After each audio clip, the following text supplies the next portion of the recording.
السلام علیکم، welcome back to قصہ سار یوٹیوب چینل۔ قصہ سار میں دوبارہ خوش آمدید۔ میں ہوں آپ کی میزبان اتروبہ سماغ۔ میں آج آپ کے لیے لائی ہوں رمشا انصاری کا تحریر کردہ ناول قلب وفا، ایپیسوڈ نمبر 12۔ ایپیسوڈ کو شروع کرنے سے پہلے ہمارے چینل کو سبسکرائب، ویڈیو کو لائک اور بیل آئیکن بٹن دبانا مت بھولنا تاکہ آپ کو ہماری مزیدار کہانیاں نان سٹاپ ملتی رہیں۔ چلے اب چلتے ہیں ناول کی طرف۔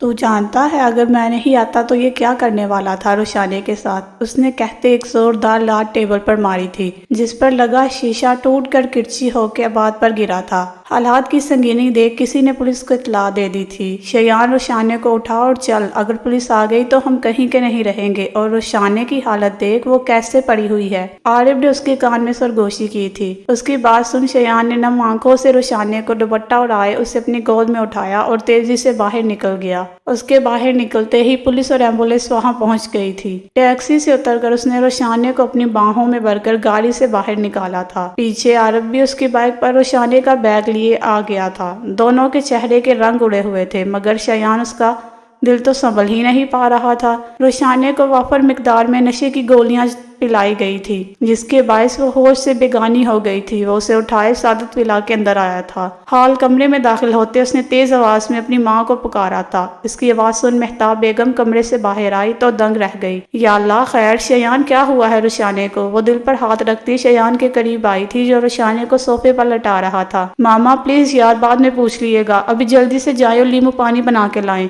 شیان روشانے کے قریب بیٹھ اس کے گال تھپ تھپا رہا تھا۔ مہتاب کی آواز سن عمر اپنے کمرے سے نکل آیا تھا۔ سامنے کا منظر دیکھ وہ جیسے آپے سے باہر ہو گیا تھا۔ کیا ہوا روشانے کو؟ کیا کیا ہے تم نے اس کے ساتھ؟ بتاؤ ورنہ جان لے لوں گا تمہاری۔ روشانے کو صوفے پر اس حالت میں دیکھ عمر نے بنا کچھ سوچے سمجھے شیان کا گریبان پکڑ لیا تھا۔ میں نے کچھ نہیں کیا، چھوڑ مجھے۔ شیان اس کے ہاتھ سے خود کو چھڑانا چاہ رہا تھا مگر عمر اس کا گریبان چھوڑنے کے لیے تیار نہیں تھا۔ دونوں بھائیوں کی تکرار دیکھ مہتاب کو تو جیسے سکتہ طاری ہو گیا تھا۔ مجھے پتا ہے تو نے کچھ کیا ہے، تو ہی پیچھے پڑا ہوا ہے روشانے کے، بتا کیا کیا ہے تو نے۔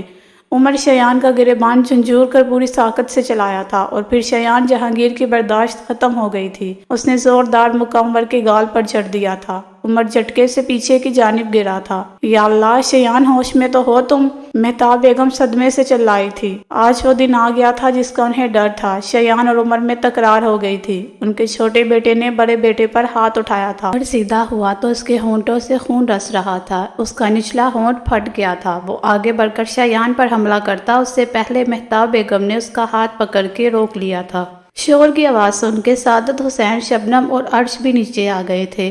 کیا ہوا ہے روشانے کو اور تم لوگ لڑ کیوں رہے ہو؟ پریشانی کی کیفیت میں سعادت حسین شیان کے سامنے آ کھڑے ہوئے تھے۔ دادا جان میں بتاتا ہوں، روشانے ہمیں ایک ہوٹل میں ملی، وہاں وہ کمرے میں تھی کسی لڑکے کے ساتھ اور وہ اس کے ساتھ زبردستی کرنے کی کوشش کر رہا تھا۔ اسے نشے کی گولیاں دی ہوئی ہیں جس کی وجہ سے یہ ہوش میں نہیں ہے، عارف جھجکتے ہوئے بتا رہا تھا، اور شیان نے تکلیف سے اپنی مٹھیاں بند کر لی تھی۔ مہتاب بیگم نے تو حیرت سے منہ پر ہاتھ رکھ لیا تھا۔ عمر اور سعادت حسین شوق سے اسے دیکھ رہے تھے۔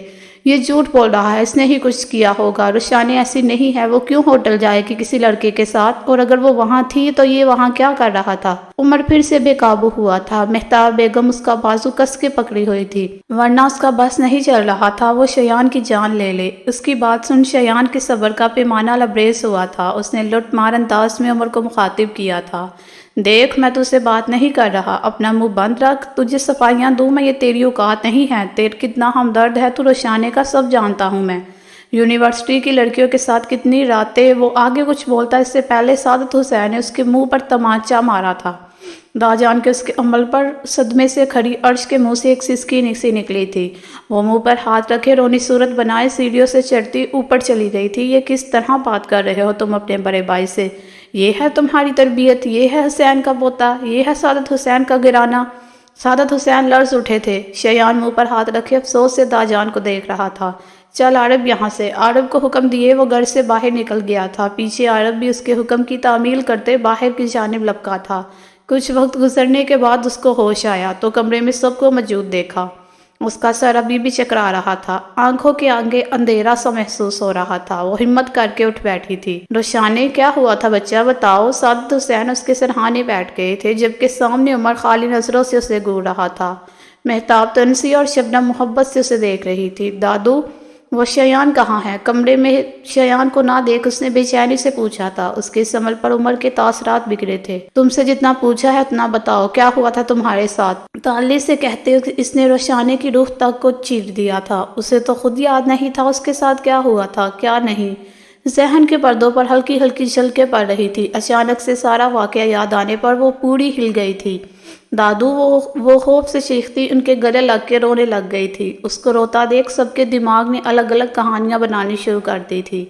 روشانی، میرا بیٹا، بتاؤ اپنے دادو کو کیا ہوا ہے؟ میں وعدہ کرتا ہوں میں چھوڑوں گا نہیں کسی کو۔ وہ نم آنکھوں سے اس کے بالوں پر ہاتھ پھیر رہے تھے۔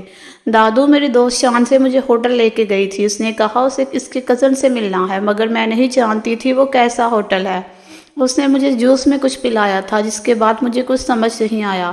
میرا سر بری طرح سے چکرا رہا تھا۔ پھر وہ مجھے لے کر اوپر آ گئی تھی۔ وہاں میں نے پرنسپل کے بیٹے کو دیکھا جس کو شیان نے مارا تھا۔ وہ مجھے کمرے میں لے گیا تھا، میرے ساتھ زبردستی کرنے کی کوشش کر رہا تھا اور پھر شیان وہاں آ گیا۔ اس کے بعد مجھے کچھ یاد نہیں ہے۔ شیان نے مجھے بچا لیا تھا۔ اگر شیان وہاں نہیں ہوتا تو میں کہیں کی نہیں رہتی۔ وہ بچوں کی طرح ان کے سینے میں چھپی اپنی روادات سنا رہی تھی۔ دیکھو، شیان ٹھیک کہہ رہا تھا اور ہم نے جس بات میں اس کی بات نہیں مانی تھی، اس نے میری عزت بچائی اور میں نے اس کے منہ پر تھپڑ مار دیا۔ سعادت حسین افسوس سے خود کو للکار رہے تھے۔ عباد کو ہاسپٹل منتقل کر دیا تھا۔ اس کی حالت بہت نازک تھی۔ اس کے گھر پر اطلاع دے دی تھی۔ پرنسپل معراج اور ان کا بڑا بیٹا شیراز فوری ہسپتال کے لیے روانہ ہو گئے تھے۔ ہاسپٹل جا کے انہیں لوگوں کی زبانی ساری بات کا پتہ چلا تھا۔ معراج صاحب سمجھ گئے تھے کہ یہ شیان کی حرکت ہے، مگر وہ یہ بھی جانتے تھے غلطی ان کے بیٹے کی بھی ہوگی۔ مگر دوسری طرف عباد کا بھائی شیراز بفر گیا تھا۔ ابھی ڈاکٹر نے کچھ کہا نہیں تھا، اس لیے ابھی وہ ٹھنڈے ہو کر بیٹھے ہوئے تھے۔ مگر ڈاکٹر نے جیسے ان کی سماعتوں تک یہ خبر پہنچائی تھی کہ عباد کوما میں چلا گیا ہے، جب شیراز جنون سے پاگل ہو گیا تھا، اس نے طے کر لیا تھا وہ اپنے بھائی کی حالت کے ذمہ دار شخص کو اب نہیں چھوڑے گا۔ وہ دونوں عارف کے گھر کے سامنے بنے پارک میں آ کے بیٹھ گئے تھے۔ سورج کی شعائیں قدرے ہلکی ہو گئی تھی۔ پارک میں پہنچ کر اس نے عارف کو گلے سے لگایا تھا۔ شکریہ یار، اگر تم مجھے قسم دے کر نہ روکتا تو میں وہاں نہیں رکتا اور پھر میری روشانی آج سلامت نہیں ہوتی۔ وہ سوچ کے بھی لرز گیا تھا۔ اس نے دل سے عارف کا احسان مانا تھا۔ شکریہ، میرا نہیں خدا کا کر، اس نے تجھے وہاں پہنچایا تھا۔ بس دعا ہے کہ آگے بھی سب ٹھیک رہے۔ وہ ابھی آگے کچھ بولتا اس سے قبل اس کا فون بج اٹھا۔ اس نے کال ریسیو کر کے فون کان پر لگایا تھا۔ عارف، کیا کر کے آئے ہو تم لوگ ہوٹل میں؟ شیان نے کس کو مارا ہے؟ وہ کوما میں چلا گیا، اس کے بھائی نے ہاسپٹل سیل کر دیا ہے اور ممکن ہے کہ وہ شیان کو ڈھونڈ رہا ہو۔ شیان نے خود کے لیے تو مشکل کی تھی، میرے اور میرے دوست کے لیے بھی کھڑی کر دی۔ تم اب شیان کے ساتھ نہیں رہو گے، فوری گھر آؤ، میں انتظار کر رہا ہوں۔ غصے سے ابھرتی اپنے بھائی کی آواز سن وہ جیسے ساکت ہو گیا تھا، جبکہ شیان پرسکون سا نظریں نیچے کیے بیٹھا تھا۔ شیان، بات بہت بڑھ گئی ہے، میں گھر جاتا ہوں، بھائی کے تاثرات ٹھیک نہیں لگ رہے۔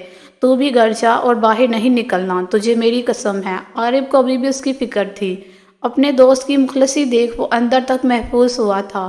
قسمت نے اسے ماں باپ کا پیار، اچھا بھائی اور حاصل محبوب نہیں دیا تو کیا ہوا، ایک جگری یار تو دے دیا تھا۔ وہ مسکراتا ہوا اٹھ کھڑا ہوا تھا۔ عارف کو گھر چھوڑ کر وہ اپنے گھر کی جانب بڑھا تھا، اس بات سے بے خبر کہ گھر پر کون سی قیامت اس کا انتظار کر رہی تھی۔ سعادت ولا کے آگے اس نے اپنی بائک روکی تو دیکھا ارد گرد کئی گاڑیاں کھڑی ہیں۔ داخلی دروازہ عبور کر کے وہ بھی حال کمرے میں داخل ہی ہوا تھا جب اس کی نظر صوفے پر بیٹھے نفوس پر پڑی۔ ایک نظر ان دو لوگوں پر ڈال اس نے ارد گرد دیکھا تھا۔ اس وقت اس کا سارا گھرانہ یہاں موجود تھا۔ خیام، عمر، شفقت، حسین، نوید، حسین ایک جانب کھڑے تھے۔ سعادت حسین ایک طرف صوفے پر بیٹھے ہوئے تھے۔ البتہ گھر کی خواتین یہاں موجود نہیں تھی۔ سب کا جائزہ لیے وہ اعتماد سے چلتا ہوا اندر آیا تھا۔ اس کا گنڈوں جیسا داخلی حلیہ دیکھ صوفے پر بیٹھا 30 کے لگ بھگ شخص جوش سے اٹھ کھڑا ہوا تھا۔ یہی ہے نا شیان؟ اس نے سعادت حسین کی طرف دیکھ تصدیق کی تھی۔ شیان بالکل ساکت کھڑا تھا، چہرے پر کسی قسم کے کوئی تاثرات نہیں تھے۔ ہاں، یہی ہے میرا پوتا، لیکن خبردار اگر کسی نے اس کو ہاتھ بھی لگایا تھا تمہارا نام ہوگا دنیا میں، مگر کم ہم بھی نہیں ہیں۔ سعادت حسین شیان کی فیور میں اس کے سامنے تن کے کھڑے ہو گئے تھے۔ آپ کے پوتے کی وجہ سے میرا بھائی کوما میں چلا گیا اور آپ اس کی حمایت کر رہے ہیں؟ لگ رہا ہے پوتے کے ساتھ دادا کو بھی ٹھکانے لگانا پڑے گا، شیرازی نے دانت پیستے غصے سے کہا تھا۔ اس کے ماتھے پر انتقام لینے کی شکنیں ابھری ہوئی تھی۔ میرے پوتے نے اسے مارا ہے تو غلطی بھی تمہارے بھائی کی تھی، اس نے ہمارے گھرانے کی عزت کے ساتھ زبردستی کرنے کی کوشش کی تھی۔